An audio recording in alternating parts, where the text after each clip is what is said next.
Bonjour à tous et bonjour Malika. Bonjour Elitra, bonjour à tous. Et aujourd'hui, c'est une première qu'on fait. C'est une première session.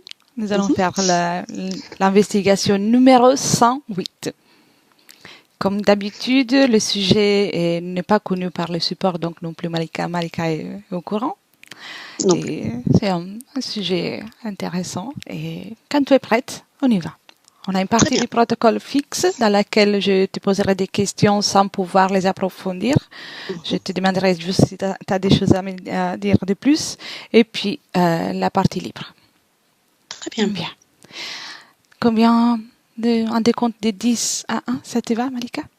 Oui, Bien. Puis si tu es déjà détendu, tu m'arrêtes et tu me le dis. ça va. Bien. Bien. Prends une profonde inspiration avant tout. Bien. Et tu relâches toutes les tensions.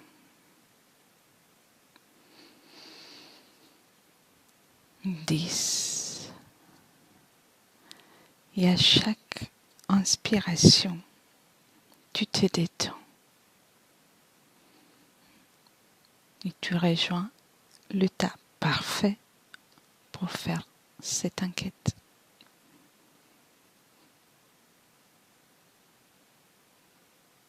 9.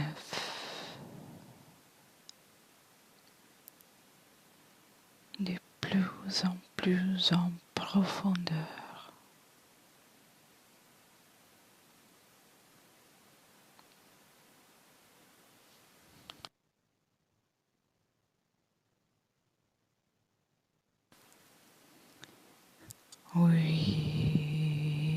8.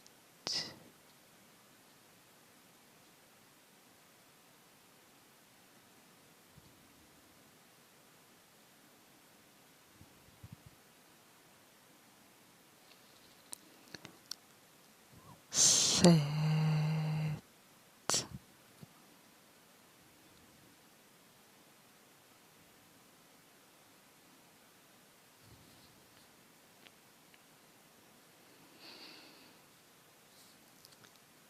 6.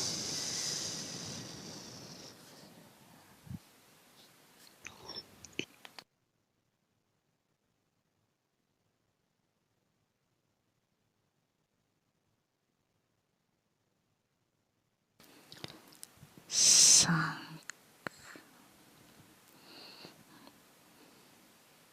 Toujours plus calme et détendu.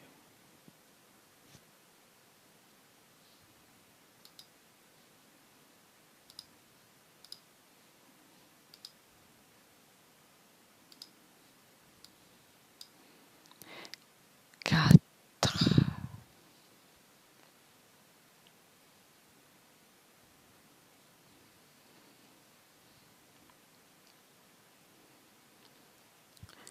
3.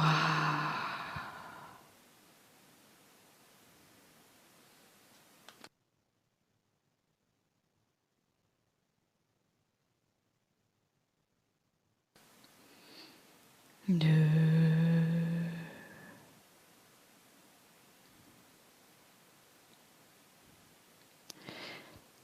Et 1.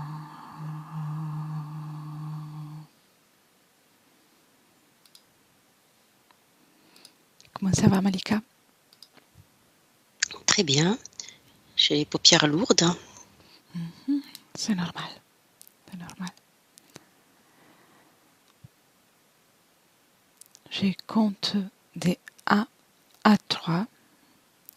Et à mon 3, tu me dis comment tu visualises ou tu perçois la planète Terre par rapport à sa forme et à son étendue.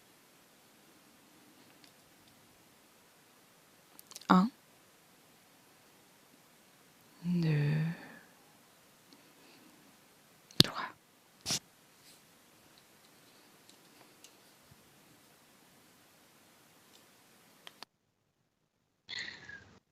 Pour l'instant, je l'aperçois comme on peut l'apercevoir, nous tous,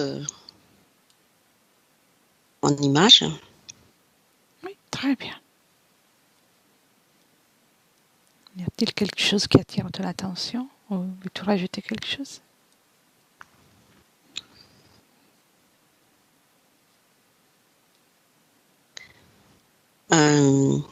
Et là, je la vois onduler un peu, comme ondulée, Oui,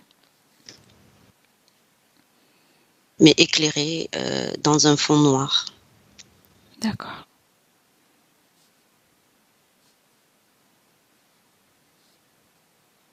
Pour l'instant, c'est ce que je vois. C'est très bien.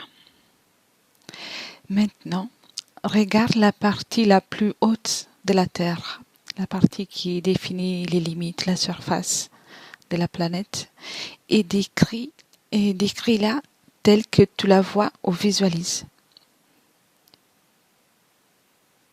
du point de vue éthérique. Les couleurs s'assombrissent un peu, du coup. Elles se ternissent. Je les vois se ternir.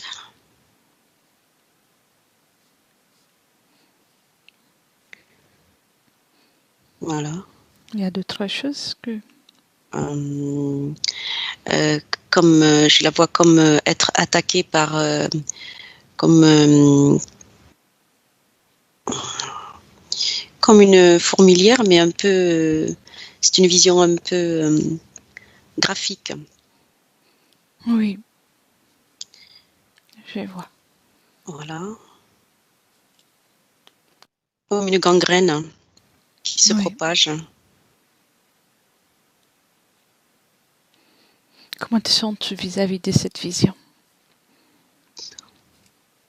Inquiète.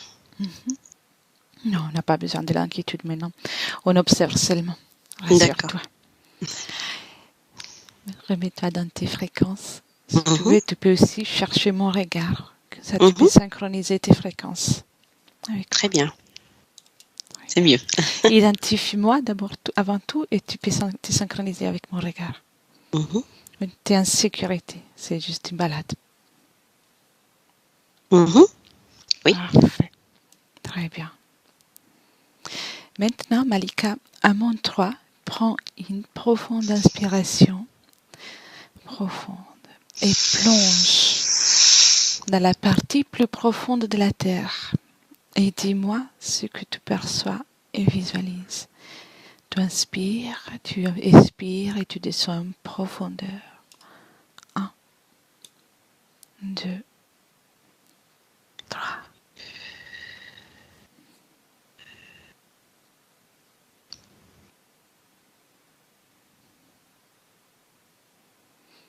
Que vois-tu?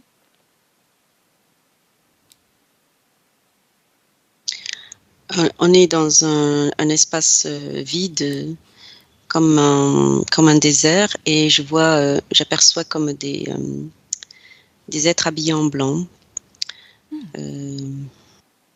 Des êtres habillés en blanc, mais avec une tête pharaonique.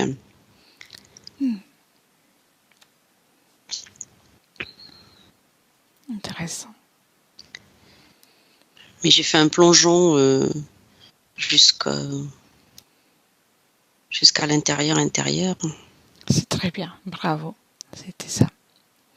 Si tu veux me dire quelque chose de plus de ce que tu vois, autrement on ira voir pendant la partie libre du protocole. Oui. Ben, ouais. Je vois ces êtres blancs là, d'un drapé blanc immaculé avec une tête de, je sais pas si c'est pharaon ou un peu comme un faucon. C'est mythologie grecque. Oui. Voilà. J'en vois toujours deux, je sais pas pourquoi. Deux. Ils sont assez grands de taille. C'est intéressant. Après, on ira voir. Mhm. Je passe à la question suivante. La Terre a-t-elle un noyau central?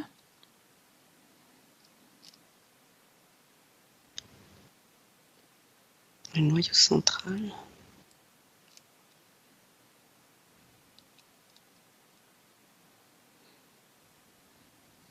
Là, je vois beaucoup d'eau, je ne sais pas pourquoi.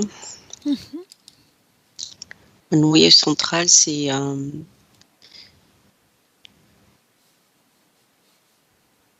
beaucoup d'eau. Mais je ne sais pas si tu es où. Oui. C'est très bien. Une eau tellement profonde que ça en est noir. Ah, d'accord. Voilà, c'est ce que je vois. C'est très bien.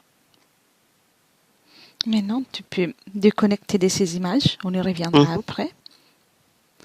Et tu peux prendre de nouveau la perspective du départ, de loin, la distance. Bien. Inspire. Inspire.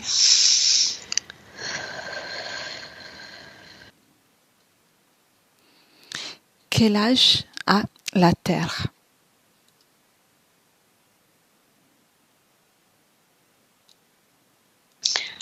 J'entends 3 milliards, mais de quoi, je ne sais pas. 3 milliards. C'est très bien. Peux-tu me dire quelle est l'origine du nom Terre? Le nom qu'on a donné à la planète?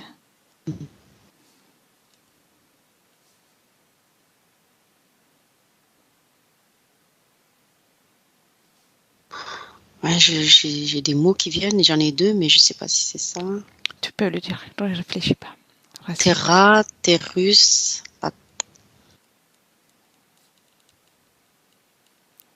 Atarus, c'est ce qui me vient. Terra, Terrus. Très bien. Après, on verra dans plus de détails dans la partie libre. C'est très bien. Merci. Depuis la Terre, nous pouvons clairement percevoir ce que nous appelons le Soleil et la Lune. Que représente le Soleil pour la planète Terre et quelle relation existe-t-il entre eux, les trois? Entre le Soleil, la Terre et la Lune. Exactement.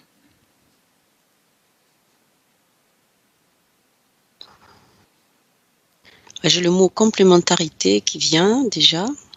Oui, c'est très bien. Et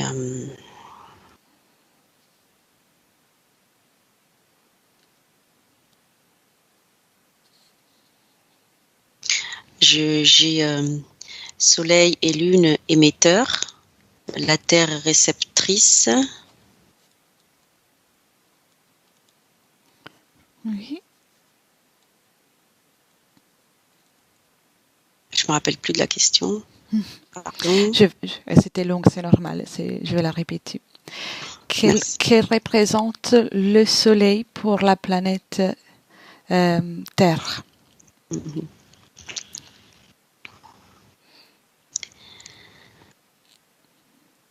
Le Soleil.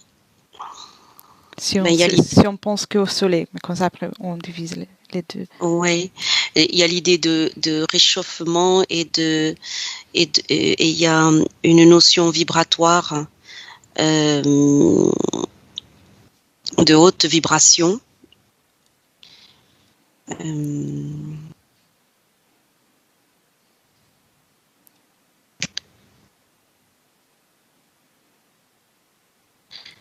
Et après c'est la Lune, c'est ça? Oui, et après c'est la Lune, exactement.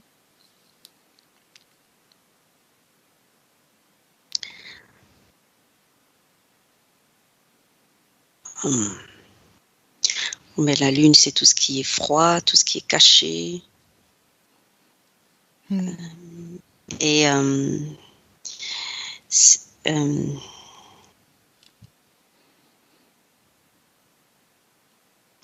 et ce ne peut pas être dissocié l'un de l'autre.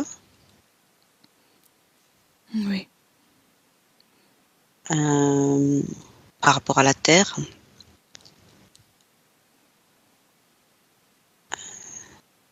Pour l'instant, c'est ce que je C'est vois. parfait, c'est très bien. Qu'est-ce qui détermine l'intercalaire du jour et de la nuit de la planète? Qu'est-ce qui détermine l'intercalaire? Du jour et de la nuit de la planète. Le renouveau, c'est le mot qui me vient. Très bien. Le recommencement, les cycles,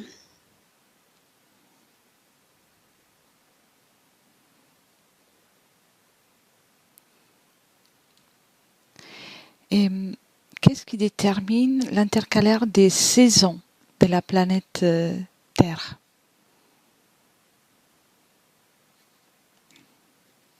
le jour et la nuit, les saisons. C'est extrêmement lié pour les mêmes notions de cycle, de renouveau, de création. Oui. C'est comme la même chose, mais dans une à large échelle, on va dire, dans un temps plus long. Pour les saisons. les saisons, oui. Oui. Pour les saisons, oui, chacune ayant un rôle bien déterminé. Et le fait que le jour et la nuit, pour moi, c'est la micro-action, et les saisons, c'est la macro-action des cycles du renouveau. On commence par les jours, de jour en jour en jour, qui font que les saisons se font avec l'alliance du chaud, du froid, de la lune, du soleil. Moi, je dis ce qui me vient. Oui, c'est parfait, c'est magnifique. Tout est lié. Oui, parfait. Y a-t-il des mouvements sur la planète Terre qui n'ont pas encore été découverts? De suite, j'ai un oui au fond de moi. Très bien. Beaucoup, peut-être. Vois-tu déjà quelque chose? Des choses qui n'ont pas été découvertes. Des choses qui ont été découvertes mais qui sont cachées, ça c'est sûr. Intéressant. J'en profite alors comment on était à la dernière question du protocole. Je te pose déjà la question. Dis-moi ce que tu perçois au sujet de ces mouvements qui ont été découverts ou perçus par quelqu'un, mais qui sont cachés. Si tu vois quelque chose, de quoi il s'agit? Ce qui me vient de suite, c'est quelque chose de beau, de lumineux. Bien.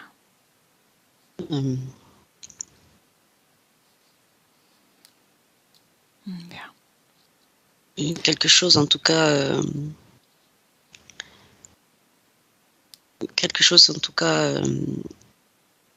qui pourrait apporter. C'est pas quelque chose dont on a besoin, mais c'est quelque chose qui nous aiderait à un meilleur sur cette terre pour nous. Très bien. Quel genre de mouvement s'agit-il? Des montagnes, de l'eau, de la terre, de quelque chose en particulier? Ou énergétique? Oui, voilà, moi j'avais le mot vibratoire, énergétique, oui, ça peut être ça. Bien. Mais je vois, c'est très lumineux. Je n'ai pas de mots, mais ça pourrait être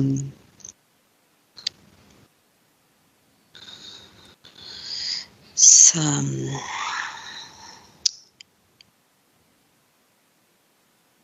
Faut que ça reste caché. C'est quelque chose qui est sous terre, souterrain?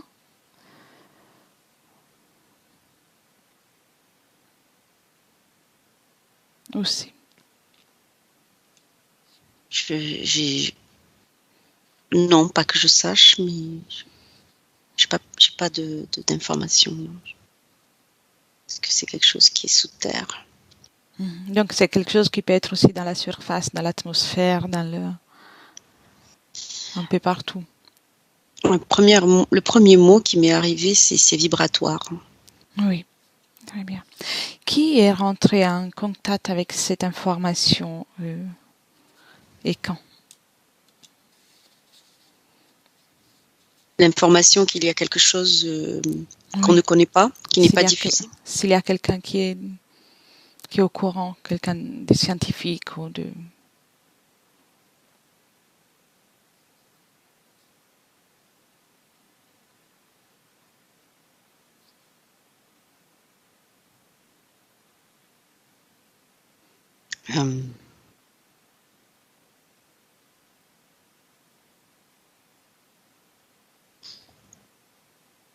Ce que je vois, c'est que il faut que c'est par les hautes sphères, ça doit rester caché, mais la provenance, je sais pas. D'accord. Après, j'ai cette première image qui m'est arrivée au tout début avec ta première question, au début de l'investigation, j'ai à nouveau cette image de la Terre éclairée. oui, ces deux personnes là ça revient à cette image blanc. Ouais, ça me revient à cette image de ces deux grandes personnes habillées de blanc. Très bien, on ira, on va voir, c'est très intéressant.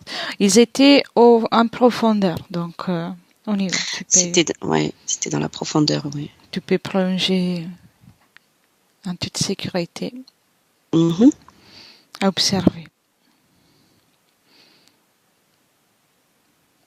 Alors, ce ne sont pas des personnes exécutantes. Pour moi, c'est des personnes avec un haut niveau de savoir. Quel est leur ADN? Identifie-les. Même si tu as déjà un peu... Oui. On l'a déjà un peu fait. Ils ont ce sont des corps humains, mais leur tête est un peu comme des têtes de faucon. Mais voilà, ça ressemble à une tête de faucon, mais ça me ramène à ces images d'Égypte. Oui. C'est un monument d'Égypte avec un peu pharaonique. Et tu en as vu à tout à l'heure deux. Tu vois toujours qu'il s'agit des deux ou plusieurs. Deux. Il n'y en a que deux, donc. J'en vois deux. Ils ont un haut niveau. C'est un peu comme nous, nos gouvernementaux en costume cravate. Eux, c'est cette magnifique tenue blanche. De quoi ils s'occupent? Ils examinent. Pour faire quoi? Qu'est-ce qu'ils font? Qu'est-ce qu'ils ont? Quel est leur but? Le but de leur examen? Ils examinent la terre. Ils examinent. Qu'est-ce qu'ils s'examinent? Est-ce qu'ils sont en contact aussi avec des êtres humains? Inconsciemment ou consciemment? Moi, je dirais inconsciemment. J'ai l'air d'être. C'est pas dans cette époque-ci, hein, moi. Et ils sont tout seuls, hein. Mais ils sont tout seuls parce que c'est voulu, par protection, isolés. C'est pas sombre pour moi. C'est vraiment de la recherche. C'est vraiment de l'examination positive. C'est purement scientifique ou il y a un objectif dans tout ça? Il a le but de faire quelque chose par la suite ou de passer ces informations à quelqu'un?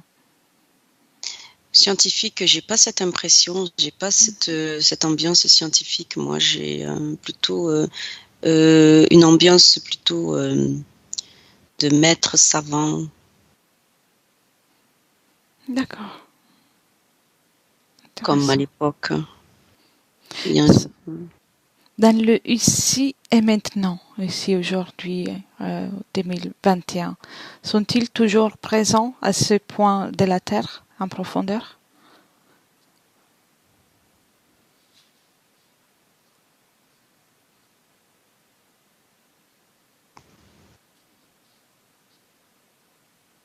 oui, eux peut-être pas, mais cette découverte, ou en tout cas cette recherche, est toujours là. Je ne sais pas s'ils ont découvert ou si ils approfondissent les recherches, mais oui, c'est toujours là, mais c'est plus... c'est pas adapté à notre époque d'aujourd'hui. Oui, je vois. Et là, dans l'ici et maintenant, y a-t-il quelqu'un, une présence ou ce vide, cet endroit où ils étaient présents? Oui.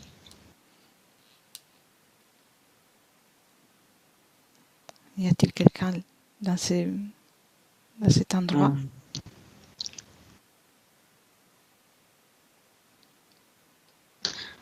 J'ai pas de réponse. Pas de souci. Aucun problème. Comme si... Pouvons parler d'un endroit de passage, d'un point de passage, d'une salle dans laquelle sont laissées des informations? En fait, on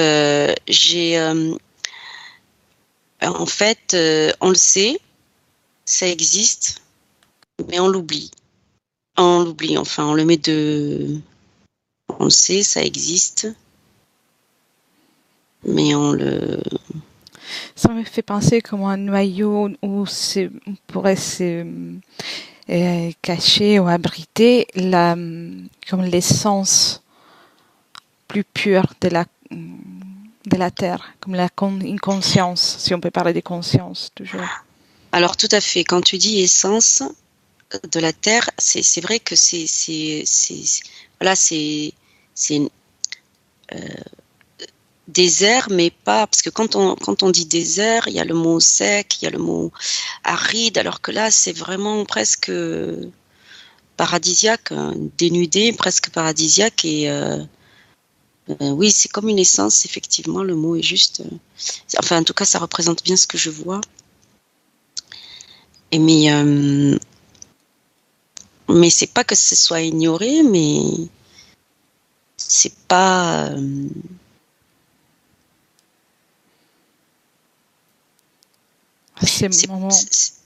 comment?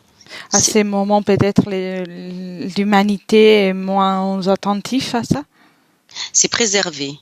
Ah, très bien. Très bien, c'est très intéressant.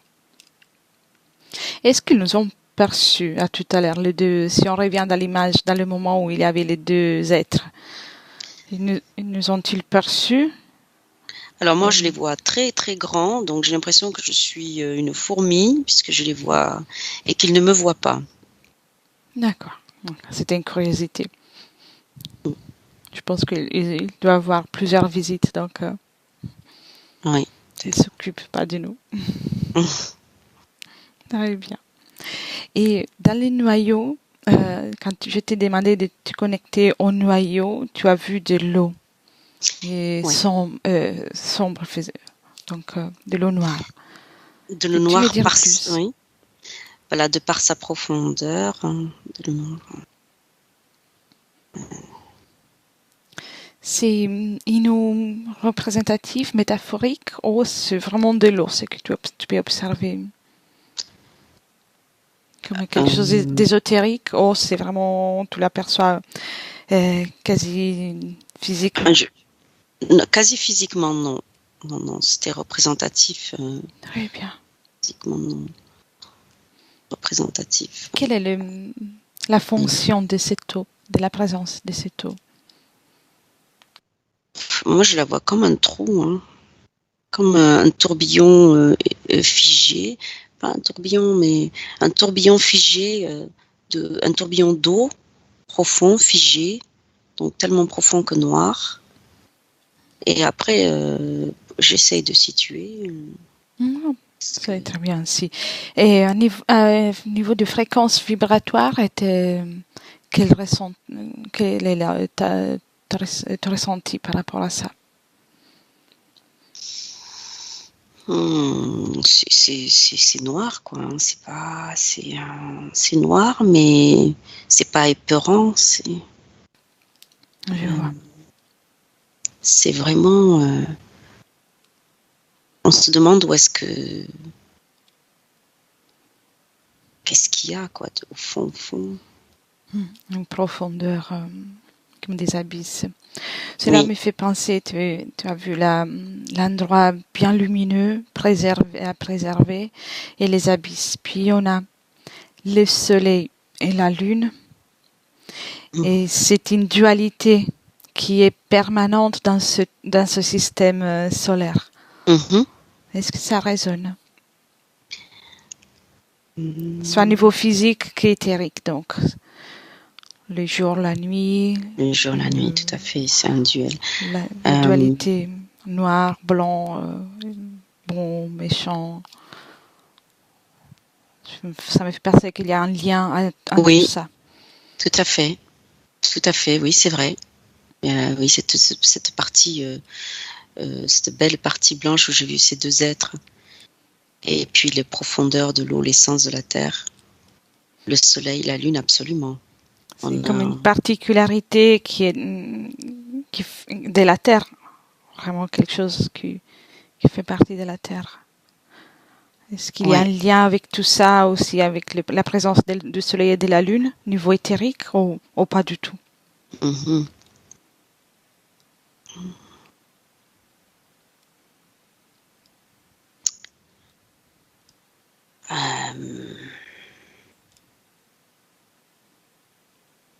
Ce que renvoie la lune et ce que renvoie le soleil sur la terre. La lune, c'est le froid, les choses cachées, le soleil, le réchauffement. Donc, c'est encore quelque chose de choses différentes, un peu opposées, mais complémentaires. La dualité entre le soleil et la lune ils reflètent leur dualité sur la terre. Cette dualité qui est présente sur la terre, mais je n'arrive pas plus à analyser que ça. Mais c'est vrai que il y a comme un reflet. Ça va très bien. Bien. Tu peux déconnecter de ces images. Comme ça, tu reprends une perspective. Tu peux te mettre de loin de nous observer la Terre, ou là où tu préfères, où tu es plus à l'aise. La Terre, oui. C'est ce que j'avais fait. J'avais visualisé à la hauteur. Terre. Voilà, très bien. Et on va voir, observer tout à distance, en gardant la distance, la surface. Tout à l'heure, tu voyais comme une gangrène, des couleurs éternies autour de la Terre. Peux-tu me dire quelque chose de plus?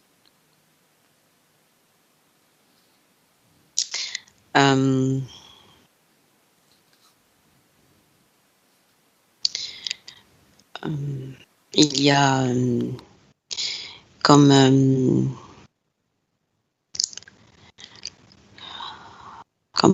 pas une puissance, mais extraterre, on peut dire, en dehors de la Terre. Bien sûr, oui.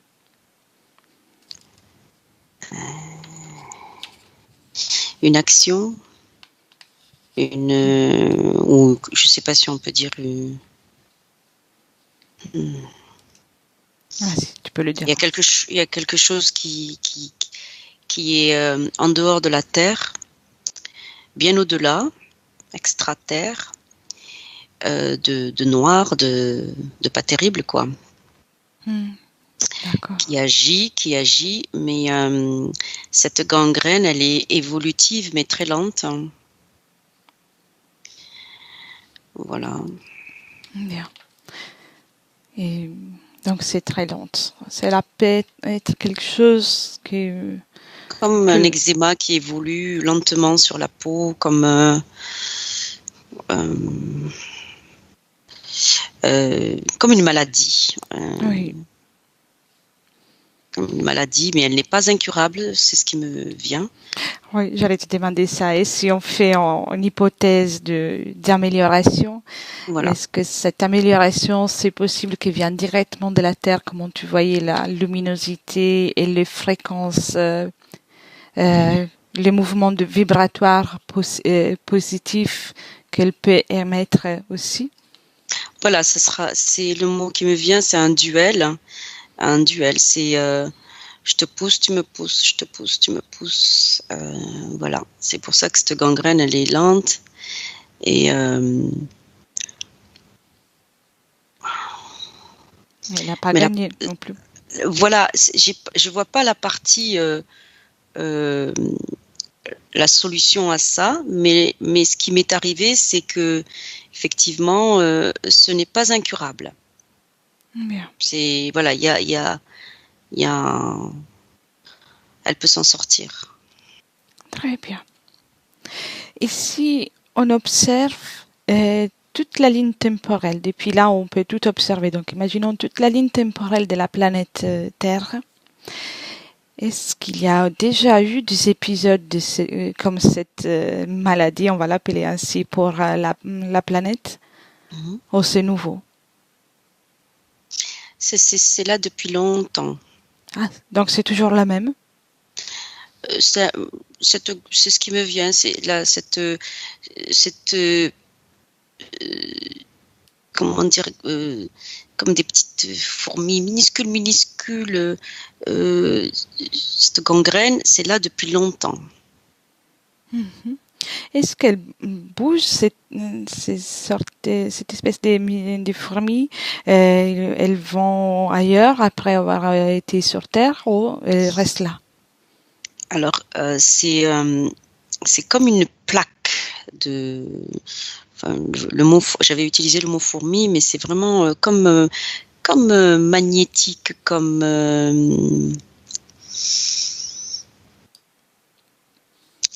c'est comme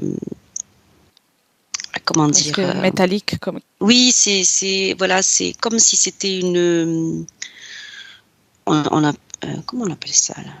Je vois comme un métal liquide quand tu me parles de ça. Voilà, comme quand j'ai pas le mot là, mais les effets spéciaux, des fois on voit sur les écrans ou sur des effets spéciaux de métal ou de fibres de métal qui évoluent comme ça, microscopiques sur une étendue. Je le vois comme ça, mais très très lent et depuis longtemps. Ah, c'est très clair, c'est très clair. Intéressant. Et une dernière curiosité.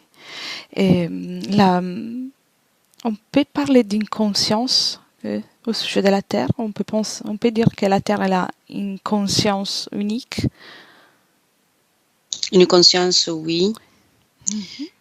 Une conscience, oui. La Terre, une conscience, oui. Très bien. Est-ce que tu peux me dire plus? Une conscience comme pour toute chose, c'est ce qui me vient. Très bien.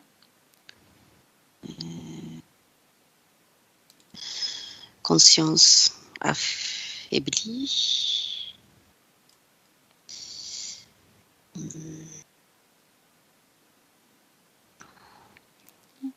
Oui, c'est très bien. Oui. Très bien. Elle est logée plutôt à l'intérieur ou elle est étendue dans toute la Terre, plus l'atmosphère, jusqu'à la surface ultime? Elle est à part entière. C'est une conscience elle est toute conscience.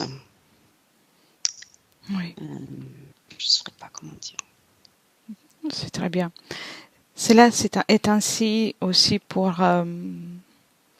le soleil, éventuellement. Oui, parce que comme toute, alors chose, je ne sais pas si on peut dire chose, mais je sais pas. Moi, j'ai tout à une conscience. C'est ce qui me vient. Oui. La lune, le soleil, la terre, tout. Chaque.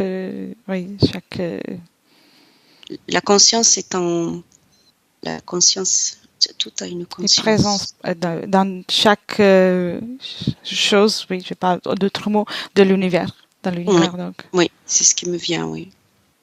C'est très bien. Moi, j'ai plus de questions. Non. Si tu as des choses qui attirent ton attention au sujet de la Terre, quelque chose, j'écoute volontiers. Si tu vois quelque chose que tu souhaites partager depuis ton point de vue éthérique, là. Alors, ce qui me vient, c'est que tout comme il y a, je vais reprendre ton mot de dualité, hein, et moi j'avais dit complémentarité au début, entre le soleil, la lune, cette partie magnifique, utile, cachée, et cette profondeur. Alors, cette profondeur que j'ai vue, mais tu as parlé d'essence, alors je ne sais pas trop. Eh bien, tout comme il y a ces dualités-là, il me vient que la Terre est en dualité elle-même pour l'instant et qu'il y aura un renouveau. C'est ce qui me vient. Donc il y a une évolution comme pour toute. Voilà, tant physique que vibratoire. Un peu comme les êtres humains qui sont dans une dualité extérieure, à l'extérieur et à l'intérieur, mais il y en a qui évoluent, donc qui se détachent plus facilement de ça.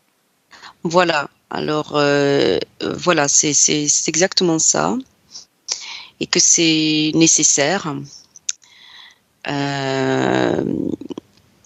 Puis nous, les êtres humains, les terriens, on y est très liés.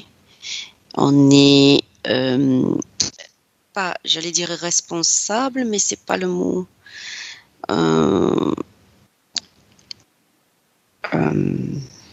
Il y a un lien entre avec l'expérience qu'on vit sur Terre, donc forcément, il y a une dualité dans cette expérience parce qu'on est dans une planète avec une dualité présente à soi-même.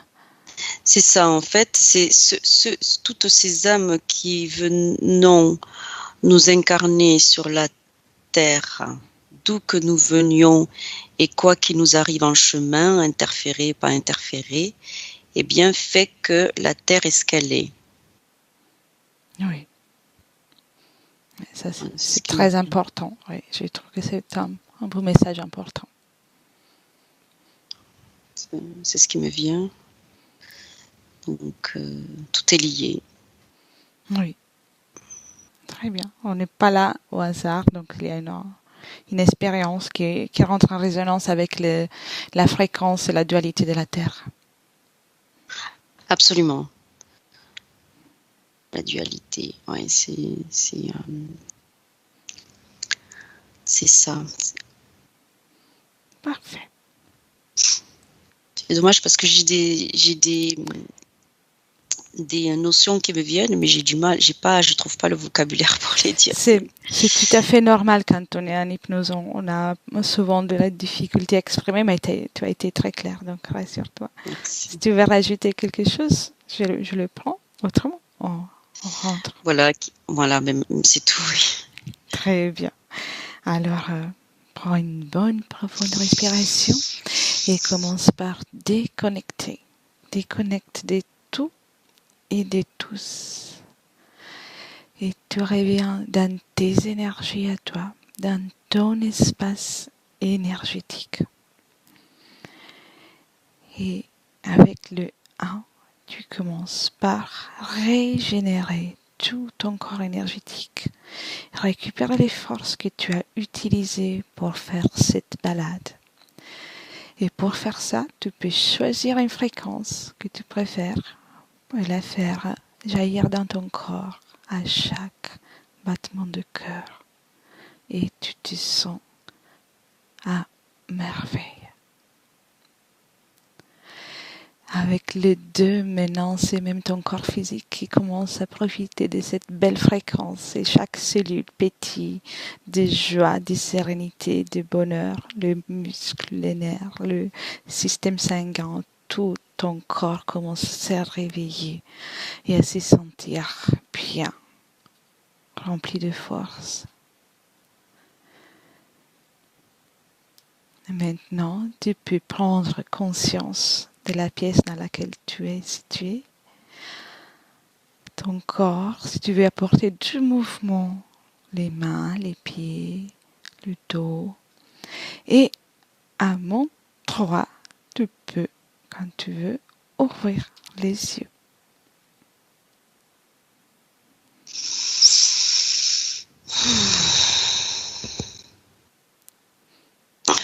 Bienvenue. Merci.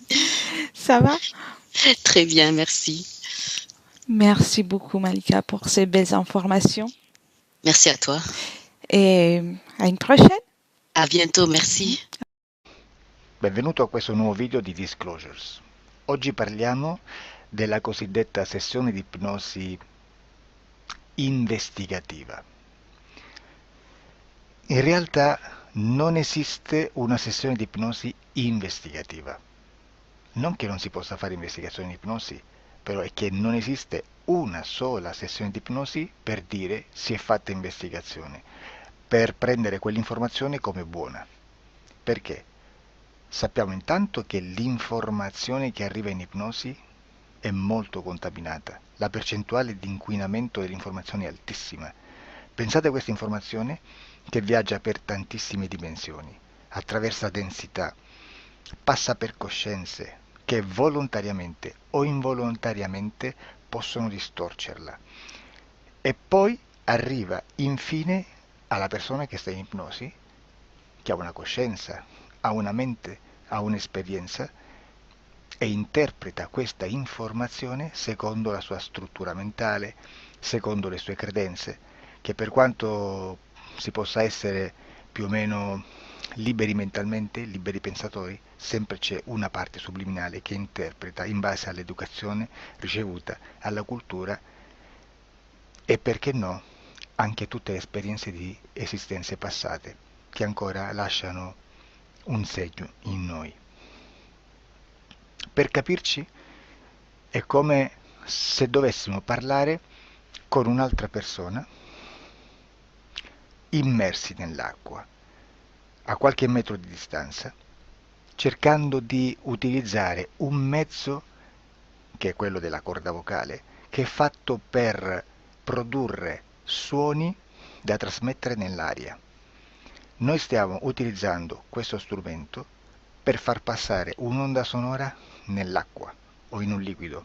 Chiaramente il suono viene completamente distorto, sempre ammesso che sia per il nostro corpo facile e non difficoltoso poterlo fare senza avere dei problemi come ingurgitare acqua o eccetera. Ma non solo. Supponiamo che per questo tipo di comunicazione utilizziamo anche due lingue diverse, per esempio un italiano e un russo o un giapponese. Per quanto possiamo anche interpretare il labiale, non possiamo capire quello che ci sta dicendo, perché la lingua è diversa. La lingua, diciamo, da dove parte l'informazione a dove arriva è completamente diversa, il codice, il linguaggio è diverso. Ma possiamo anche cercare di capirci attraverso i gesti, attraverso le espressioni facciali. Per quanto sia ipoteticamente facile poterlo fare sott'acqua, però non dobbiamo dimenticare che l'acqua non è l'aria e può distorcere l'immagine, ma non solo. Dobbiamo anche pensare che l'altra persona, che parla un'altra lingua, che viene da un'altra cultura, potrebbe interpretare i segnali che noi interpretiamo come X in Y. Per noi un sì è abbassare la testa dall'alto verso il basso, per esempio, sì, e il no da sinistra verso destra, no. In alcuni paesi orientali, come le Filippine credo o qualcun altro, utilizzano esattamente gli stessi segni, ma al contrario. No, sì. Immaginate due persone di queste due culture che stanno cercando di comunicare in maniera così difficoltosa e alla fine non gli rimane altro che interpretare il linguaggio corporale. Sì, che per l'altro invece no. Cosa voglio dire con questo esempio estremo? Che l'informazione da dove parte a dove arriva viene completamente deformata. Non sappiamo esattamente quale percentuale perché ogni situazione è a sé stante, però la percentuale di inquinamento, di distorsione, di contaminazione di questa informazione è assolutamente alto. Quindi fare una sessione investigativa, mettere una persona in ipnosi e chiedere di Tizio Caio Sempronio di una situazione o chiedere certi dati è assolutamente controproducente, è assolutamente inutile. Quindi vi chiederete cosa fate allora voi quando fate ipnosi, quando fate delle domande, quando cercate delle risposte e con queste informazioni che vi arrivano lavorate sulla situazione esoterica del cliente. Beh, non facciamo altro che recuperare questa informazione solamente per arrivare al problema del cliente e poi lavorarci. Quindi il valore dell'informazione non è quello di un'istruzione, quello di memorizzare dei dati e di prenderli per buoni, ma è un veicolo di movimento, di trasporto verso la causa del problema per poi lavorarci. Quindi lo scopo di questo tipo di informazione che si prende dalla singola sessione è completamente un altro. Come si fa quindi? Investigazione in ipnosi. Il lavoro non è semplice, il lavoro è lungo, difficoltoso, stancante. È necessario farlo anche in squadra perché bisogna moltiplicare il numero di sessioni da fare e una sola persona potrebbe farlo soltanto in un tempo estremamente largo. Noi abbiamo delle informazioni che prendiamo ormai per buone, ci lavoriamo, danno dei risultati e quindi per noi sono buone. E come abbiamo fatto ad avere queste informazioni? Per esempio, come facciamo a sapere che un extraterrestre chiamato il cosiddetto grigio è più o meno alto X, poi ci sono magari quelli anche un po' più alti, ma hanno un corpo strano, hanno una pelle grigio-verde, hanno degli occhi grandi a mandorla, neri, senza una pupilla visibile, non hanno quasi bocca né naso né orecchie, hanno soltanto delle fessure, non hanno organi genitali, hanno degli arti molto più lunghi rispetto alla proporzione che potrebbe avere il corpo umano, e di solito hanno meno dita delle 5 del corpo umano, eccetera, eccetera, eccetera. O se no prendiamo un altro tipo di essere che possiamo incontrare in ipnosi, come facciamo a dire che hanno delle somiglianze con i rettili, gli animali rettili terrestri o gli invertebrati, gli insetti terrestri? Perché? Perché siamo sicuri di questa informazione e ci lavoriamo e quando ci arriva la prendiamo già per buona, nonostante sia anch'essa contaminata. Perché queste informazioni sono arrivate da tantissime sessioni, fatte da tantissime persone, con tantissime altre persone sotto ipnosi e che nel contesto di tutto il lavoro gli uni non sapevano degli altri. Questo dato può essere più o meno rilevante, sempre c'è contaminazione e quindi possiamo prendere per buono anche un gruppo di lavoro dove l'uno possa sapere dell'altro. Ci potrebbe essere una contaminazione del contesto di quel gruppo di lavoro, ma si aggiunge semplicemente una piccola percentuale di questa contaminazione a già la grande che esiste, non è così impossibile lavorarci. Da tutte queste sessioni, da questo grande numero di sessioni, migliaia, diciamo migliaia, noi prendiamo solamente quell'informazione che è uguale a tutte, che è in comune a tutte, o a quasi, perché magari qualcuna ci potrebbe essere niente in comune per una fortissima contaminazione, perché no? Ma dobbiamo prendere una stragrande maggioranza, proporzionalmente abnorme rispetto a quello che potrebbe essere un minimo di scartabile, e lì possiamo prendere per buona questa informazione. Quindi se noi su 10.000 persone diverse, con operatori anche diversi, in cui in ogni sessione vediamo un essere che più o meno ha le stesse caratteristiche del grigio o dell'insettoide, a forma di mantide religiosa, o il rettile a forma di lucertola, per esempio, di serpente o di quello che sia, o se vediamo il pianeta Marte più o meno di colore rosso, o se vediamo dei sotterranei eterici, non fisici, nel sottosuolo terrestre, soprattutto sotto le grandi città, dove c'è concentrato molto potere, molta energia di questo tipo, e che più ne hai più ne metta. Se vediamo degli impianti che hanno certi tipi di funzioni, certi tipi di forme in certe parti del corpo, e questa informazione la ritroviamo tutta o quasi in tutte le sessioni fatte, eseguite, realizzate da tanti anni a questa parte, significa che quella è una informazione affidabile. E vi posso garantire che stiamo parlando di una percentuale bassissima. Su un 100% staremo, credo, forse più in basso di un 3, di un 2-3%. Immaginate, tutto il resto è spazzatura, è informazione spazzatura. Sì, spazzatura.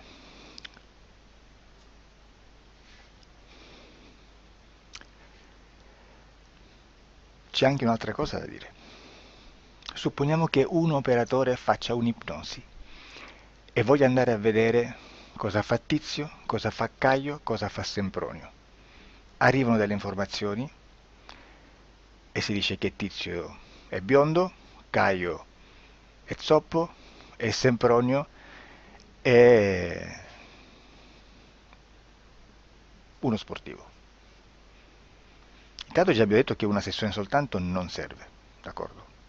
Ma poi c'è da dire che una coscienza, un essere, in ambiente subliminale, la sua parte subliminale potrebbe non dare autorizzazione a questa fuoriuscita di informazioni. Mi potreste dire, e allora tu quando chiedi agli esseri cosa fanno, cosa non fanno? Beh, intanto la prendo sempre con le pinze, perché abbiamo sempre detto che tutto è molto contaminato e mi serve solo per dirigermi da una parte. Ma c'è anche da dire che se un essere interferisce con l'altro, ha aperto un canale di comunicazione a cui non può ovviare, a meno che non lo recida, non lo annulli.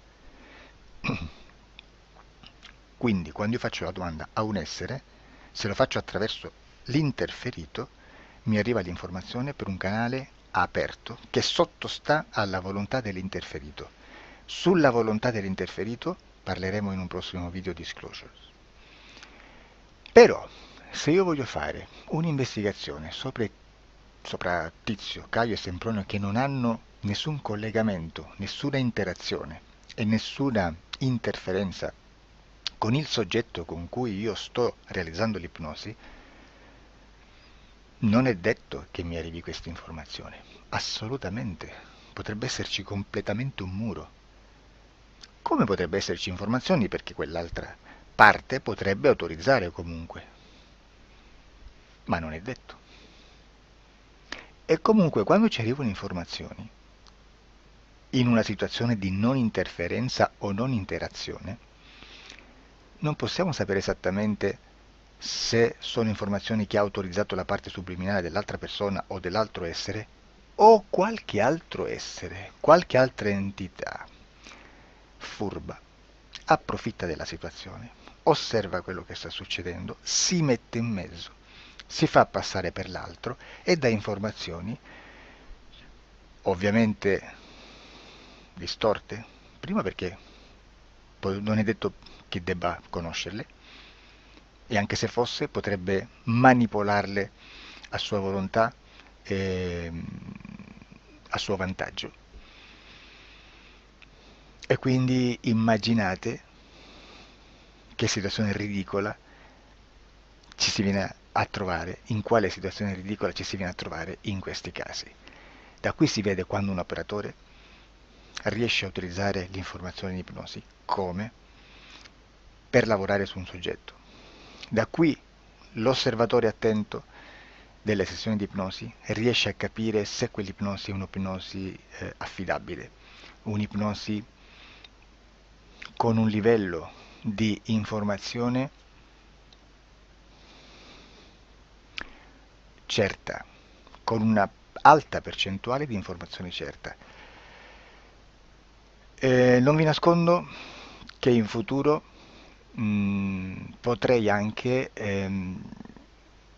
impostare un lavoro per decifrare che livello di certezza di informazione c'è in un'ipnosi, analizzandola e spiegando il perché, spiegando i meccanismi di analisi di un'informazione in ipnosi,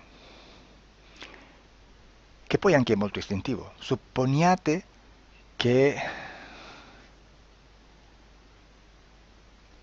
Supponiamo che dobbiamo cercare un'informazione su internet, per esempio un fatto di cronaca.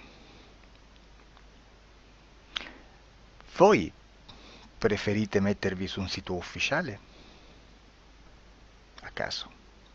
L'ANSA in Italia, ADN Kronos, qualche telegiornale che per quanto possano manipolare l'informazione ad alti livelli, comunque possiamo dare affidabile la fonte dell'informazione che viene trasmessa. Non possono trasmettere una bufala sicuramente. Verrà sicuramente manipolata ad altri livelli. Ne parleremo in altri video, ma a livello base la fonte è certa. Sicuramente non andrete a cercare questa informazione sul primo sito, il primo blog che vi passa davanti e magari ha 4 followers.